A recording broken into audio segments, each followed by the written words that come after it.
Have you ever been called ignorant? Were you hurt? Did your anger rise at the word?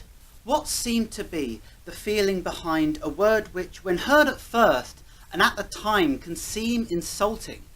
But instead of being insulted, try to find out what's involved in being ignorant. We're told it's something we ought to be ashamed of, but it's not. Ignorance, when pure and honest, is simply this: the blissful lack of knowledge.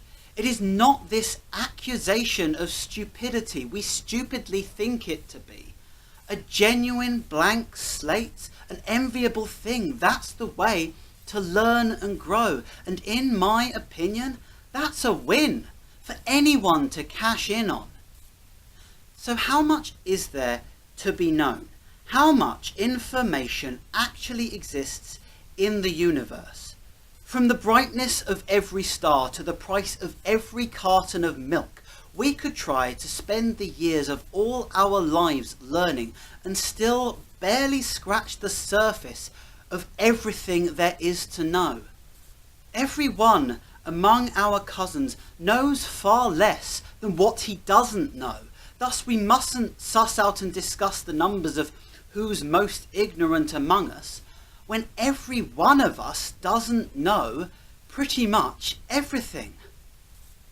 On those rare and beautiful occasions where you should allow someone to state what they don't know and appreciate their courage, help them to learn and grow and flourish. But no, we have to take a willing student and castigate them when we should encourage. Does it worry you when we pass on the opportunity to teach? Barter it for the half-intellectual victory we seek? In his comic, Randall Munroe said that for every fact that everyone knows by 30, nigh on 10,000 girls and guys every day learn it for the first time. Why would you discourage a person who wants to learn, from learning one of those facts from you? When someone doesn't know the words to any verse of any nursery rhyme, or says they've never heard that the sun's a star that powers the earth, don't curse them for not knowing.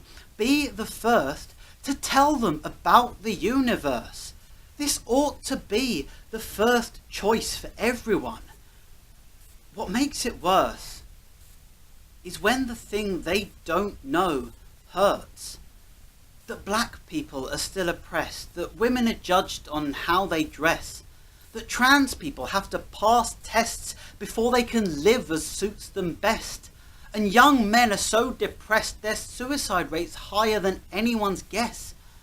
I know bigotry must be addressed as a serious issue. I know the waters have been muddied and messed by a really shit few who masquerade and pass their hate off as ignorance, who debate and then later they eventually state they had no real intent to learn. Bigotry and prejudice can come from one of two places: ignorance or real hatred.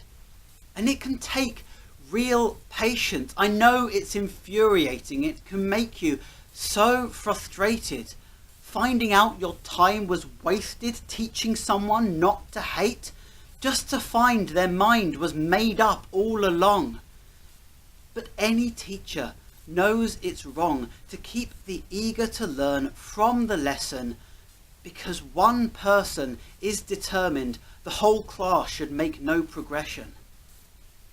When somebody is spewing hate in any public space, on any stage or platform they or someone else has raised, they should pay through humiliation, having their arguments torn apart, and I wouldn't have it any other way. But when someone just wants to know, is genuinely interested, an ally's worth the time invested to engage in a debate. Before you take to vituperation, wait and watch how they're behaving. Not everyone is beyond saving.